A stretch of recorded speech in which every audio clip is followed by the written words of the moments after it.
আসসালামু আলাইকুম। কেমন আছেন?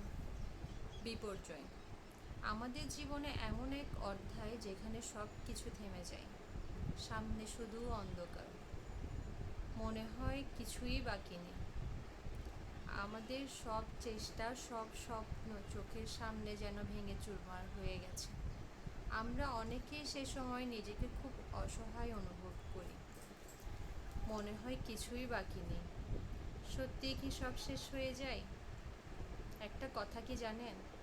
রাত যত গভীর হয়, ভোর ততই কাছে আসে। আজ যে দুঃখ, যে কষ্ট আপনাকে ঘিরে ধরেছে, সে একই কষ্টই আপনার ভিতর এক অদ্ভুত শক্তির জন্ম দেয়। এটা এমন একটা শক্তি যেটা হয়তো আপনি আগে কখনো টের পাননি। সে শক্তি ধীরে ধীরে আপনাকে আরও শক্তিশালী, আরও অপরাজয় করে তুলবে। যখন আপনি হোঁচট খান, যখন মনে হয় চারপাশে সব কিছু আপনার বিরুদ্ধে চলে গেছে, তখন মনে রাখবেন আপনি ভাঙার জন্য তৈরি হননি। হ্যাঁ, সাময়িকভাবে হয়তো আপনি নিচে পড়ে গেছেন, কিন্তু এই পড়ে যাওয়াটাই শেষ নয়।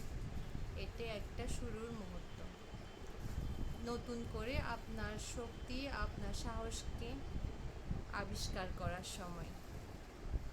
একটা গাছ যখন কঠিন পাথরের মধ্য দিয়ে বেড়ে ওঠে, তখনও সে জানে না সামনের বাধাগুলো সে কিভাবে বের হবে। কিন্তু সে থামে না, সে কেবল এগিয়ে চলে। আর অদ্ভুত ব্যাপার হলো, পাথরটিও তার জন্য জায়গা করে দেয়। সে একই শক্তি আপনার ভেতরেও আছে। সে একই ধীরতা আপনার বাধাগুলোকে ভাঙতে পারে।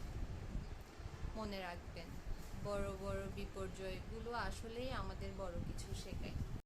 মানুষ জীবনের প্রতিটি ঝড়ের মধ্য দিয়ে দাঁড়িয়ে থাকতে পারে, সে মানুষই জানে আসল শক্তির অর্থ। সে মানুষই জানে কিভাবে ধৈর্য শক্তিকে একসাথে বেঁধে রাখতে হয়। যে বিপর্যয়ের মধ্য দিয়ে আপনি যাচ্ছেন, সেটা হয়তো একদিন আপনার জীবনের সবচেয়ে সুন্দর গল্প হয়ে উঠবে। সে বিপর্যয়ে আপনার জীবনের সবচেয়ে গুরুত্বপূর্ণ শিক্ষা হয়ে থাকবে। ভালো থাকবেন সবাই।